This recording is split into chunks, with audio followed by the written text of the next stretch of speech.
Welcome back to another video on my 2001 Ram 3500. Today we're changing out the tow mirrors for an Amazon set. So this is the old ones. Obviously you can see they are very beat up. This one is an unfortunate incident, smacked something backing up. Pretty difficult to do, to be honest, because the rear fender sticks out so much, but I managed to do it. So this one's absolutely trashed. I painted them a while back, and honestly I'm over it.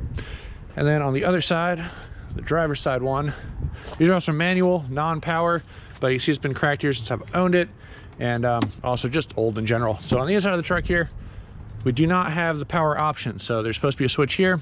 Don't have the power mirror option. It's supposed to be a button here. So let's go ahead and show you the new setup and how it's going to go ahead and work. All right, so right here I went ahead and laid out pretty much what we got. These two boxes are hardware. Haven't opened these up yet. We'll see what these are in a bit. So I went ahead and went with the chrome mirror. I like the chrome. I think it will go well with the bumpers that are chrome. The wheels are eventually going to have some chrome on them. So in general, I think it'll look pretty nice, and it's not black plastic. So that's pretty much that for this. These do have, if I can find the corner, right here, a marker light. So these do have a marker light right here. And then we have our heated option, and these are our mirror harness right here. This wire is for the blinker on either side, so that's kind of nice. I didn't know they included that, so that's going to be awesome. We got to figure out how to run this. I will figure that out in a bit. Then over here, went to my local junkyard and found a truck, and apparently heated mirrors were an option that was offered. So went and found a control box that has the heated mirror option, so right here. And from my understanding, I have all the same switches and everything. So in theory, all the wiring and everything should already be run for the options. And these are also adjustable. So I went ahead and got this off of eBay. A little adjustment harness that goes where I just pointed out a second ago. And then while I was at the junkyard, I picked up a new light control box because mine doesn't look this nice. And I figured mine as well. Go ahead and swap it out while I'm in here. So without further ado, let's go ahead and get started. All right, so where we're going to start is with the door panel removal. Now, most of my door panel clips are completely busted, so this may or may not exactly apply to you on how yours works. But on mine, I have two screws right in here, a screw up in here, and then I put in two screws in the bottom to kind of keep everything together. Because again, all my clips are busted, and I've had this on and off enough that trying to put new clips in and then try and pry the door off with new clips is an absolute pain in the butt. So I'm going to leave it as it is. So let me go ahead and knock those out real quick.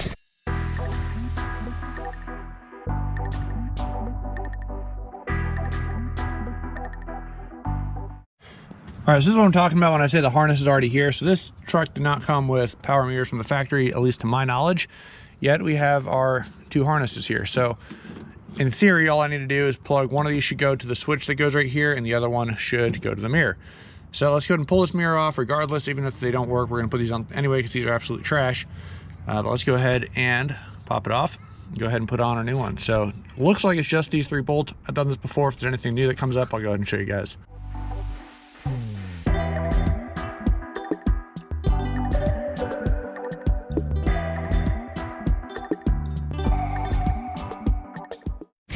Went ahead and opened up our little guys right here. So the yellow one is for the left side, clear Davis for the right side, and this is the install instructions. So right here, tighten unmounted bolts, which are these three. To the left-hand mounting base with the monkey wrench. Important, do not over tighten. Do not over tighten the bolt to avoid damaging the thread. Note, right-hand mirror installation will be identical but mirrored. This support bracket is designed to minimize air vibrations. The door was not originally designed for this towing mirror. Please do not use original nuts. If you currently have non-towing mirrors installed, they were not designed for the extra weight on the towing mirrors. Please use the included customized nuts with self-washers for secured installation. So, pretty much what we got to do. So first up, we're going to go ahead and get these nuts in here. And the way we're going to tighten them down, go ahead and pretty much just thread them in. They're identical on threads. And to tighten it, all I'm going to do is go ahead and put these guys on here. And once it bottoms out of threads, we should be able to use that to get a little bit of leverage to crank it down. So let me go ahead and get all three in here real quick. As you kind of see, it stops right there, and then you can tighten them all in by hand. So let me get all three of those in real quick.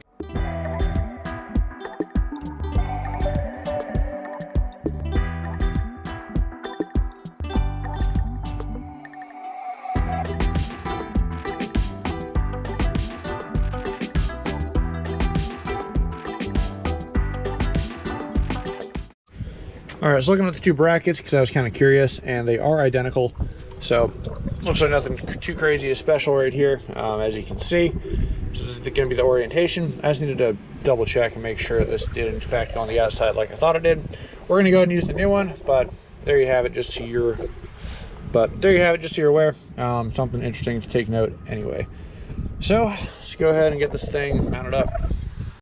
Should also note, if you're doing this, I already took off my panel, so I'm not able to do this, but go ahead and lower your window so you can reach through. It'll be a lot easier to do stuff.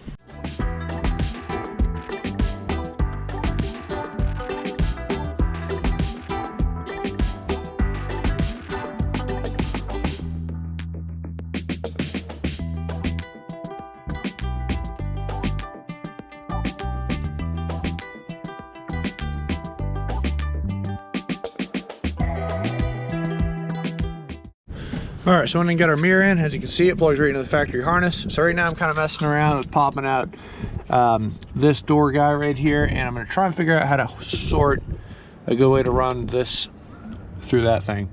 I think I'm gonna have to take out my speaker and kind of be able to fish through it with my hand. So gonna kind of figure that out now, and see where we wind up. End goal, I want this cable to wind up in the engine bay and hook it up to my blinker cable in there.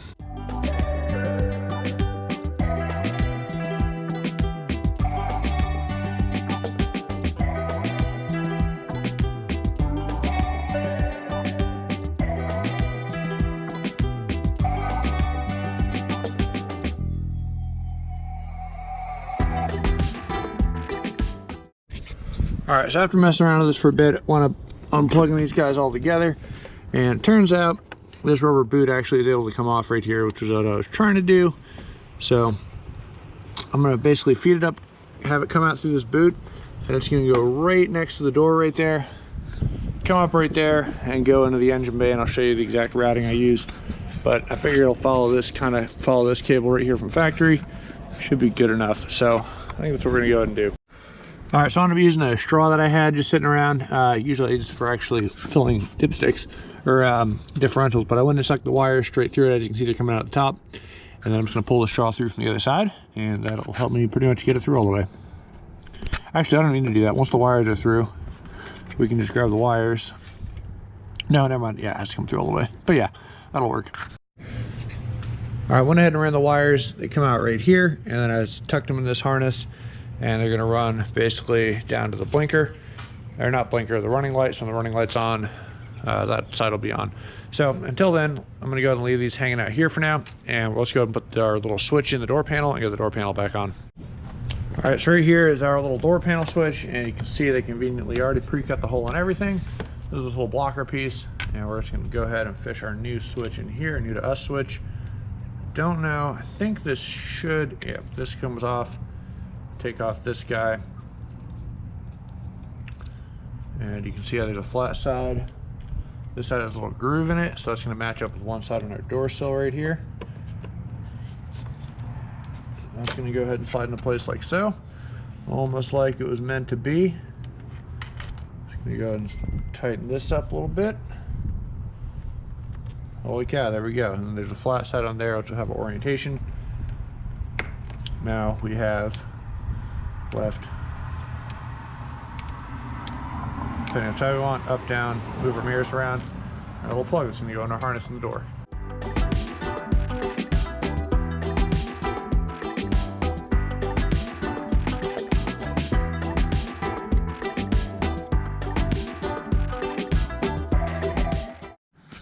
All right, so we got to go ahead and put the e-brake on. So I already did that. Car's not going anywhere. And the reason for that is we got to take off this dash panel. I want to go ahead and put the switches in next before we go ahead and do anything else. So that involves a couple of different things, but we got to turn the key to the on position, drop our gear selector all the way down, and nope, can't pull it out, unfortunately. We'll do this. Drop the steering wheel all the way down, and then this whole panel pulls out. Obviously we don't want to try and bust it, so like so, pull it all up and out. I've had this off quite a few times, so I'm pretty familiar with the process at this point. And let me go put the camera down and get this rest of the way out.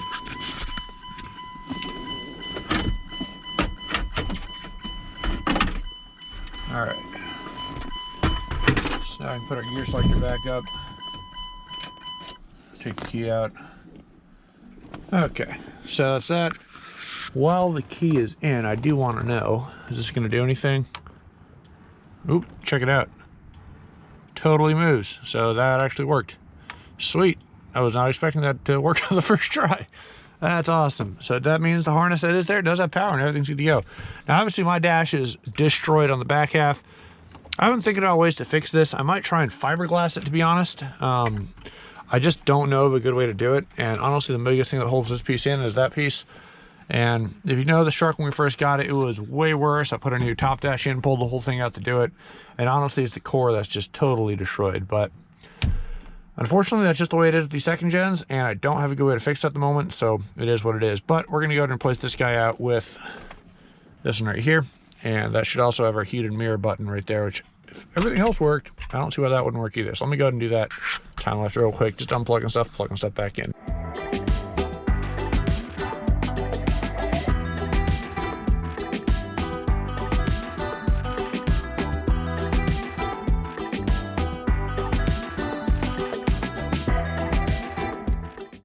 Well, didn't see that coming, so did not pay super close attention apparently. So when I took this off, I didn't realize there's a plug here. And on this one, this is for a manual adjustment on the backside. So unfortunately, I don't think I'm gonna get heated meters unless I really mess around with this thing and see if I can get something to go on with combining these, but I don't really think that's a wise idea, so I'm not gonna do that. We're just gonna put this one back in. I'll do that off camera. And we just won't worry about heated mirrors for now. Not a huge deal, but something I wanna show you guys at least. All right, so good news for me. It turns out you can swap these backings. They're very, very simple to swap back and forth. So that's what we're gonna go ahead and do, and pop this guy in on this one, and we should have our power mirror button, so pretty easy. All right, and like that, went ahead and swapped them over, so now this is good to go. There was a little gear thing that came off of our old one that is an extension, basically. You can see how far this one pokes out. It's kind of like that piece, actually. But yeah, so let's go ahead and pop this back in the truck. You already saw me take it out. Not really a big point in showing you how to put it back on. It's pretty self-explanatory. You pop it off, you'll see exactly what you got to do. 3 clips and 2 little nut things right here, and it's an easy day. All right, got it back together. Seems to be good here. So we went ahead and put our new little light in here, and it looks like it's working. I pretty much put the new one in because 1, the colors are a lot more vivid. Got it from the junkyard, and 2, the backlight actually works on this one. I don't know if you can tell. And on the previous one, it most certainly did not. And then went ahead and tested this just a second ago. I'm gonna put this back in parks for safety reasons. Put this up, but coming on, and everything seems good there. Hopefully our temperature adjustment works properly, but I think it should work just fine. So there we have it. And then I obviously poked a button somewhere. There we go. And now we're all good. So last thing we got to go ahead and do is that mirror. Let me put that window down so I don't make the same mistake I did on the other side. And then we'll go ahead and knock that one out real quick. All right, on the passenger side now, I'm pretty much doing the exact same thing. So 1, 2, 3 screws here, 2 on the bottom for me. You guys probably have a bunch of clips to worry about, but let's go knock this out now. Time lapse we go.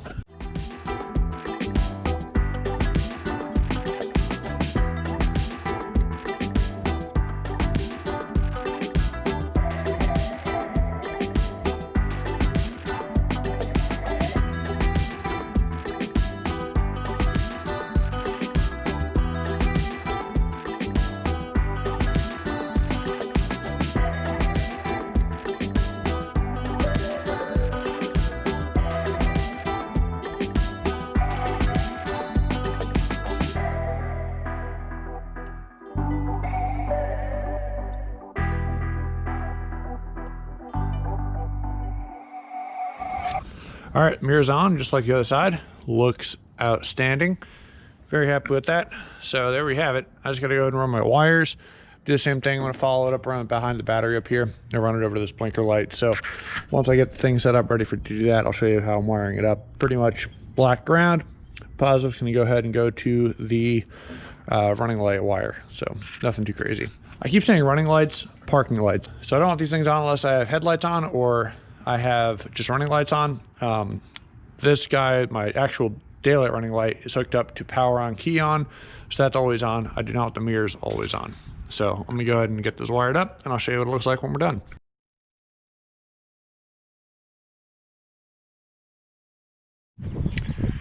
All right, so it's been a couple days. The truck's pretty filthy. I actually just got back from about a 2,000-mile road trip on a vacation with this thing. It's held up pretty well, but I got a good chance to experience the mirrors. So obviously they're dirty. They look pretty nice, spiffed up. But yeah, everything worked out great. I went ahead and ran my wires like I showed you guys up in here. And let me go ahead.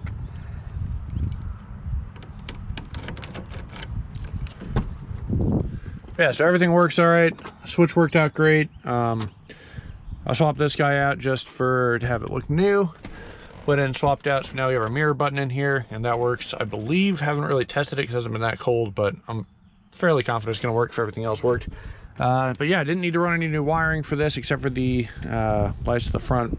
And honestly, you could have wired them up together and just gone to one power source for whenever the fog lights are on. So flip the fog lights. And these are what you get right here. So there's 4 little LEDs. And I thought this was weird, but it's actually as well. So I'll show you guys what it looks like at night. All right, so this is how they look at night. So a little bit more difficult to see individual bulbs, but still pretty good in my opinion. I like it. I think the truck looks real nice. And again, it's not on right now. We have the running lights on, but just the there we go. So nothing too bad. I personally am a big fan of them.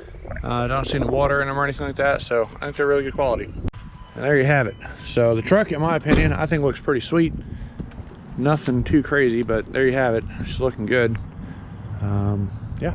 All right, so like I said, that's pretty much everything going on with the truck right now. I do still have to get to the tappet cover once again. It's still being a turd with leaks, but other than that, the truck's been doing great. I do want to let you guys know, let me know what you guys think. I am considering possibly selling the truck. I don't have a trailer anymore that's big enough really to worth $3,500, so I don't know. I've been kicking it around. We shall see. I do really like this truck, so I'm not sure if I'm going to do that yet. I mean, rust free pretty much. You guys have been with me the whole journey, start to finish. Pretty much everything done to it has been on video. So let me know what you guys think in the comments down below on that note, and I'll go ahead and see you guys in the next one. Take it easy.